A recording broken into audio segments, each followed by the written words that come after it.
Aloha, and thank you for joining us again today on this version of A Better Day. And here we are. Happy New Year. Another year. Boy, didn't the last year go by very, very fast. But here we are, 2013, starting off with a brand new slate. The world did not end on December 21st. This is, I believe, the year of the snake. I know it's pretty reptilian wherever we go. Look, in the next half hour, we're going to have a very interesting, I hope, and informative program for you. We're going to talk budget. Now, don't roll your eyes, because the budget is important. And the budget is what makes the 2013 legislative session go, which opens on January 16th. We're going to be talking about the impact of the budget, the current economic conditions, things that have changed, and things that we can look forward to or to be cautious about. Because after all, you, the taxpayer of Hawaii, foots all the bills for the legislature, for all of the programs and all of the costs that we have. So we're going to chat about that. We've got a very special guest to do that. I think it's important to take note that one of the major events of 2012, and particularly in the last week of our year, was the death of Senior Senator Dan Inouye.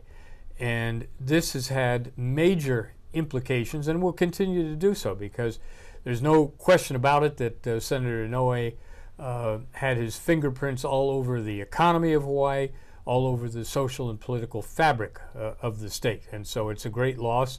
Our congressional delegation has lost all of the seniority and the political and economic clout that Senator Inouye brought with him. So we call this program A Better Day. First of all, we can always look for things to improve and to make it better. But I'll tell you, in these times, with the situation that we have right now, we're going to have to work harder to make it a better day for Hawaii, because a lot of the things that we took for granted and a lot of the things that we depended on one individual, Senator Inouye, for, we don't have access for that anymore. I remember years ago, I talked about what are we doing? What are we doing as a state, as a people, to plan for post-Senator Inouye when he was not with us anymore? Who's going to take up the slack?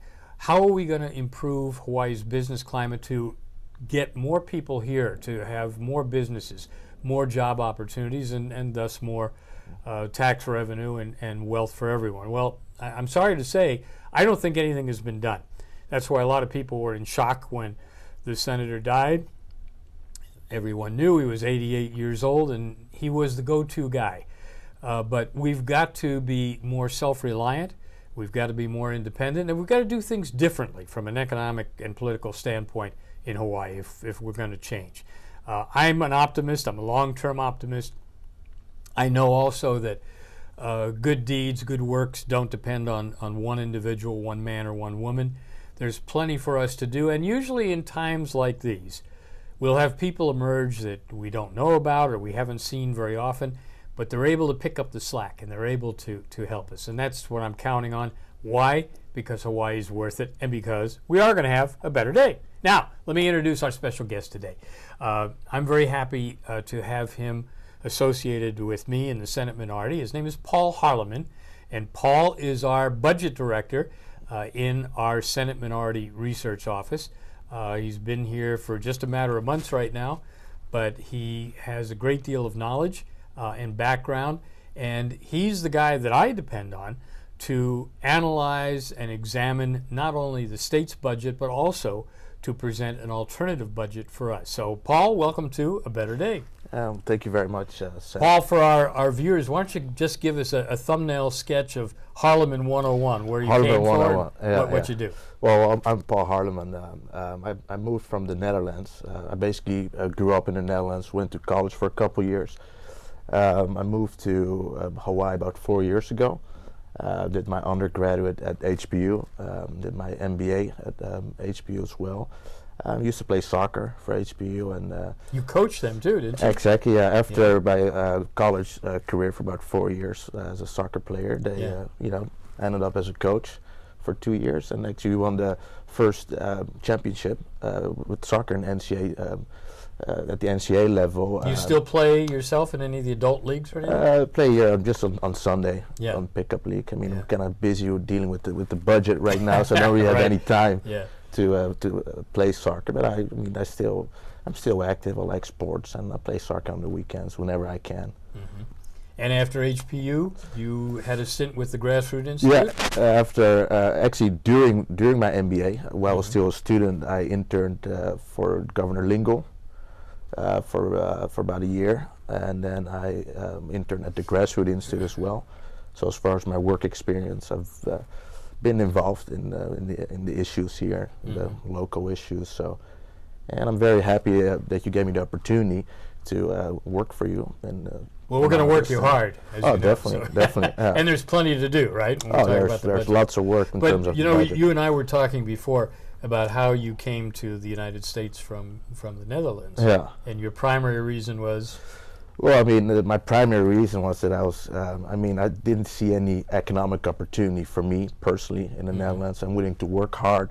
I worked hard in school, and I mean, I just didn't want to live in the Netherlands and pay about 52% income tax and no real economic opportunity for me. And yeah, that's why I basically moved to the U.S. I mean, I'm willing to work hard. And some people would say, surprise on you, Paul, because now you're in the United States where the income rates, tax rates are going up. Correct. The opportunities have gone down, have declined because of our, I guess because of our national and to somewhat local, the attitude towards business and to building it yourself, building it on your own and doing that. I mean, we've completely turned our nation and our state upside down in the belief of many. There are still opportunities. There are still risk takers, thank God. Yeah. But it makes it a little bit more difficult. And I mean, in my era when I was growing up, we celebrated success. We celebrated people getting wealthy and creating other opportunities for others. Now it seems that we tend to demonize them. This negative environment, definitely, and I can feel it. I mean, I come from Holland, and, and generally, I feel that in Europe, people are more negative. They have a more negative attitude. And if you are successful, I mean, what the government does is they're going to tax you more.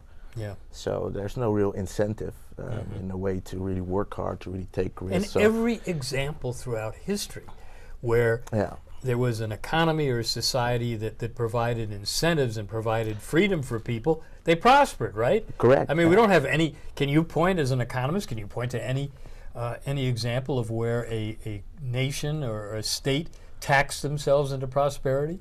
No, and that's what we're seeing in Europe right now. If you look at France, where the income tax rates are, they just increase it to 75%.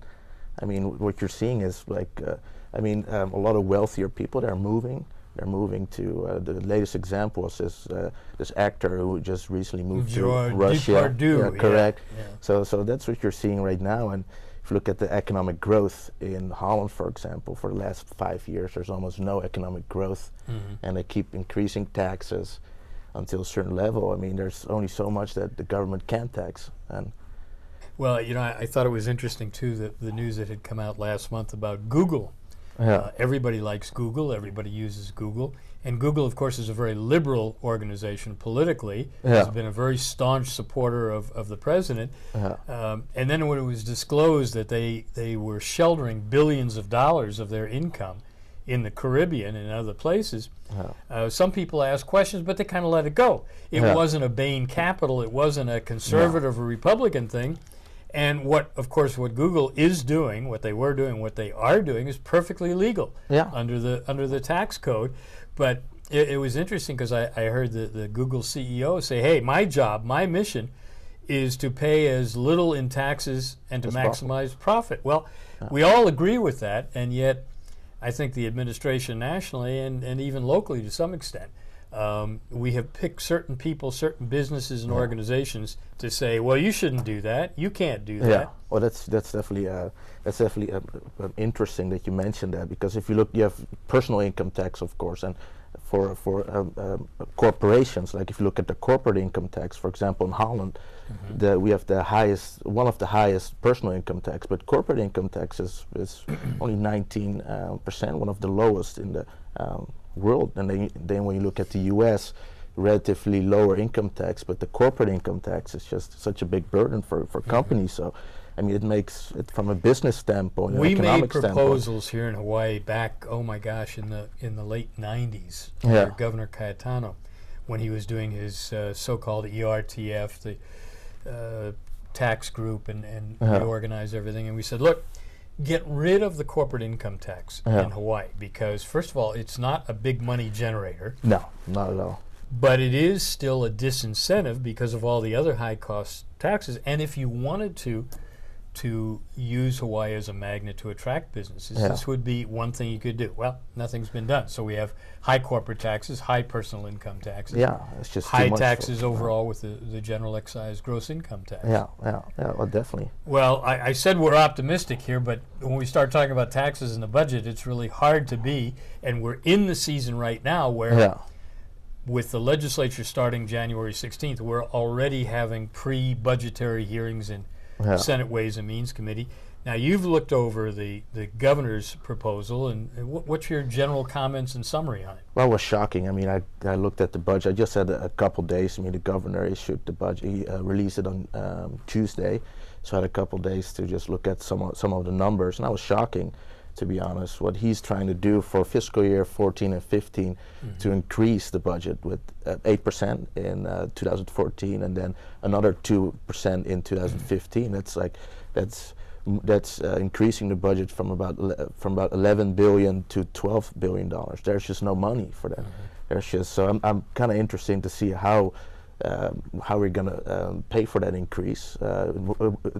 Most likely, he's gonna introduce some measures for tax increases. Could be pensions or GET increase, but there's definitely a big gap there. I mean, and quite frankly, if we want to, I mean, we are already in a very terrible fiscal climate here. Well, not according to the governor. Not according to the governor. The administration says we've turned the corner. No, things are getting better. You don't believe that? I don't believe that at all. There's definitely risk out there. I mean, talking about the cliff, the fiscal cliff. I mean, Hawaii could not only use about $32 million in terms of grants, but economically, we could, personal income could decline, and that will mean that we're going to lose tax revenues as well. So I don't see anything like that in the budget. And then secondly, the Tax Review Commission, they actually went to the meetings a couple months ago, and according to their data, we have a structural budget deficit of about $250 million every year. So I just don't see, if you just look at the math, it just doesn't add up. So instead of an 8% increase, we should actually put a minus in front of that, and it should be an 8% decrease.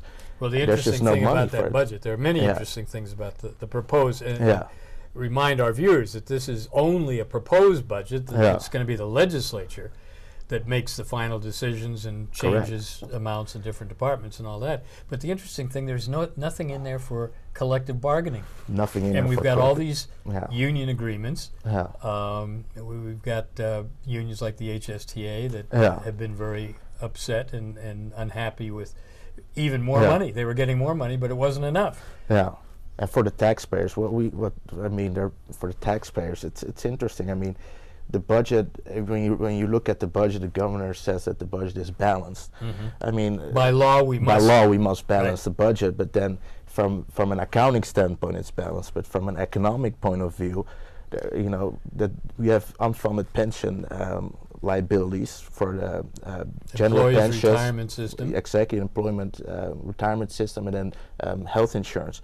If you add that up together, that's about $18 billion or more, depending on what kind of rules, depending on how you look at it. So that means, every taxpayer already here in Hawaii is already but Paul, debt for maybe $15,000. The taxpayers hear this; they've heard this for years. Yeah. And like I say, usually whenever you start talking about budgets or money, people's eyes glaze over. But why is it important to the taxpayers to know what's going on, understand it? Well, it is important because, I mean, right now you have a governor who wants to increase spending again. We can only do it so long. The rainy day fund, I mean, there's no money anymore. So at some point, taxes will have to go up if we continue to spend at this level. I mean, you can't rate any more of our funds, rainy day funds. We've done that during the last 2 budget cycles. So there's no money anymore. So at the end of the day, it's going to be the taxpayer who's going to pay for that.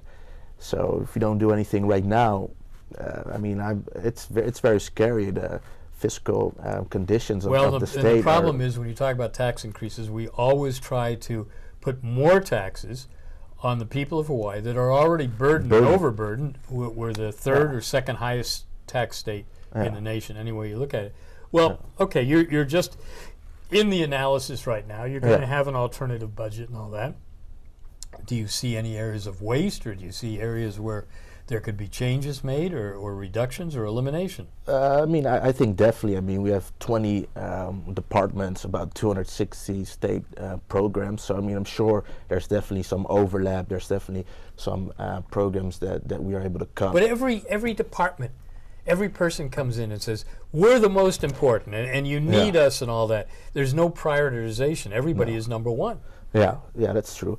But then also, in terms of spending, in terms of the overall budget, what we can do, for example, is to limit it to inflation only.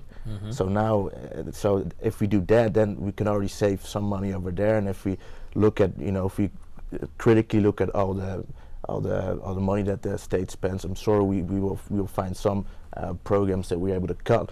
But I think the primary issue for the state right now is to limit the growth of government to inflation only for the next couple of years until we pay off the pension system, which is right now only funded for 60%.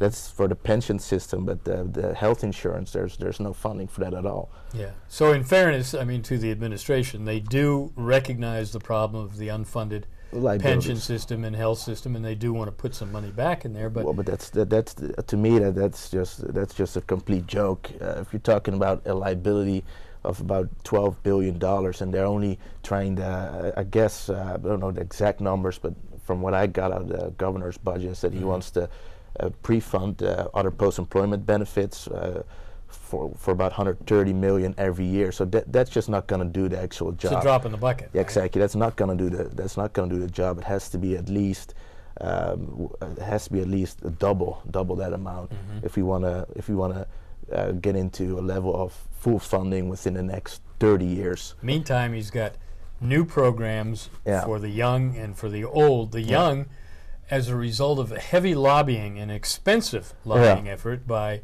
this group Be My Voice, the new Good Beginnings and all of that stuff.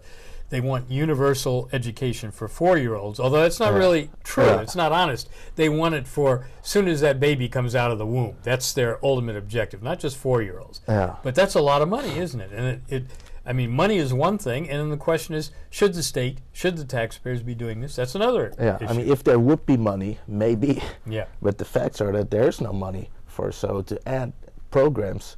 I mean, I just don't know where the governor's gonna find funds for that.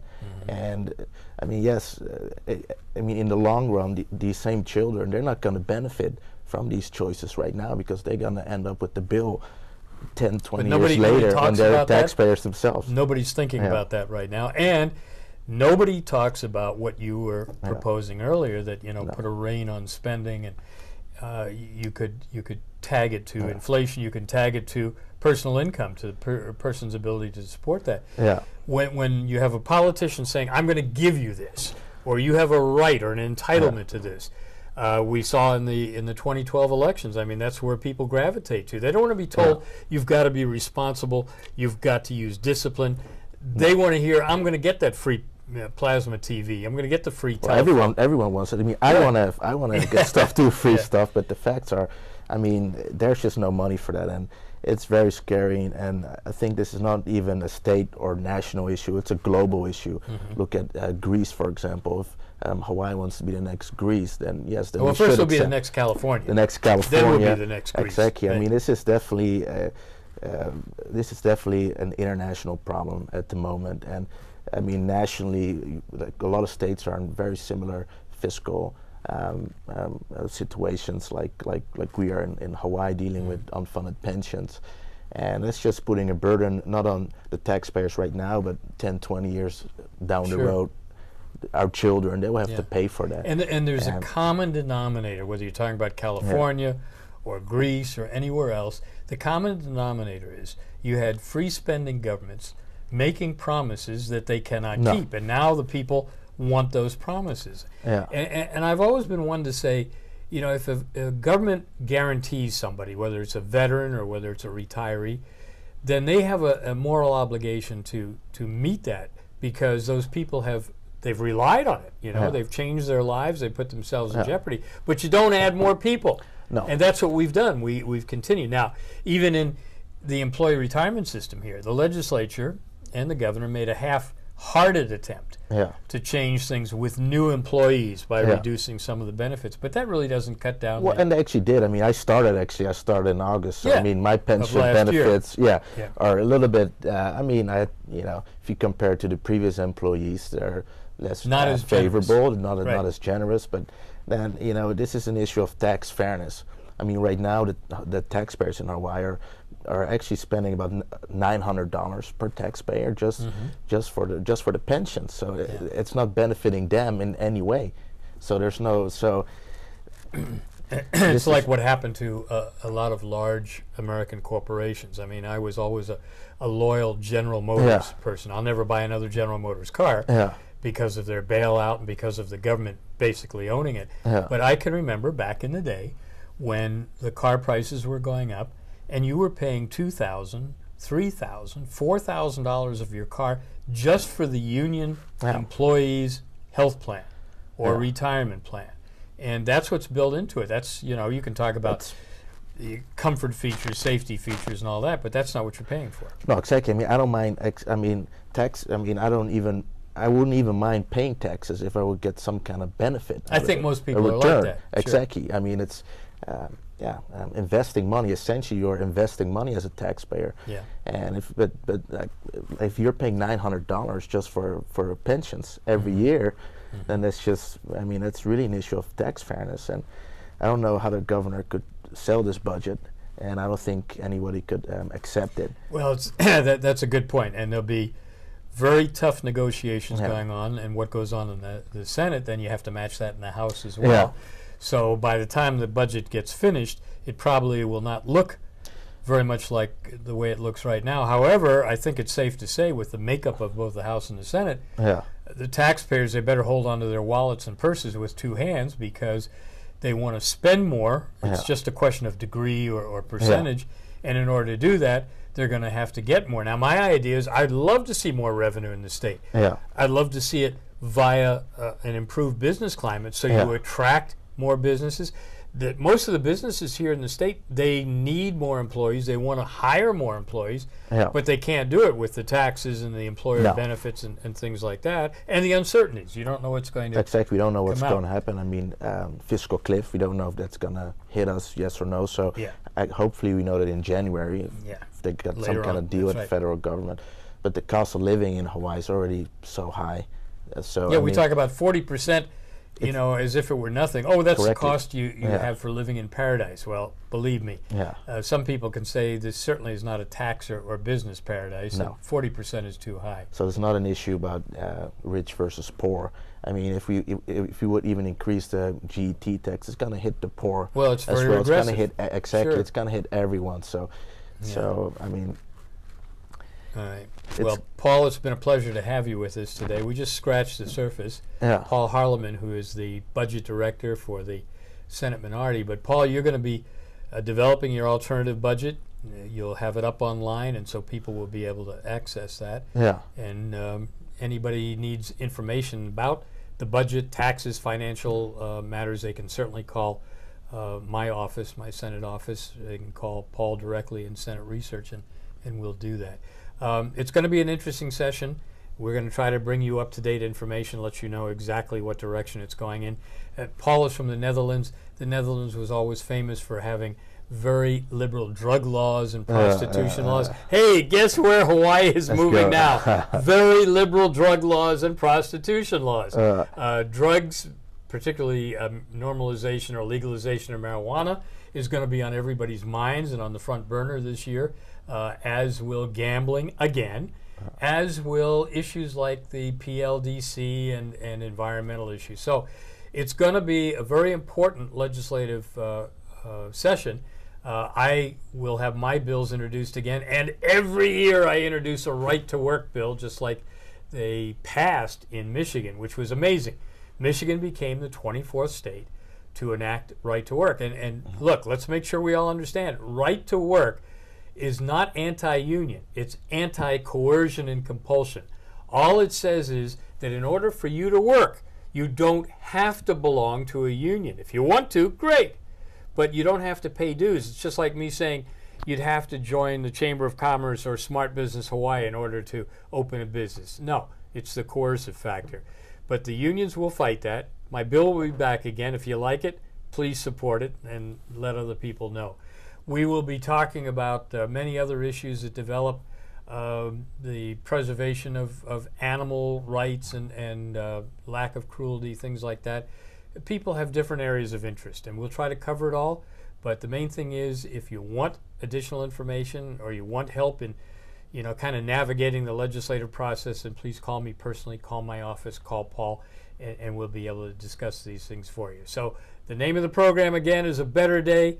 We are optimistic. We believe in Hawaii. We believe in Hawaii's people. But you've got to get involved, and you've got to be knowledgeable. You have to understand where jobs come from. You have to understand the true costs of all these things. And taxes, fees, regulation, prohibitions, it's all a part of it. So we wish you a very happy new year. We thank you for joining us and hope you'll join us again. And we say to you, the best days for Hawaii are still ahead. Aloha, I'm Sam Slom.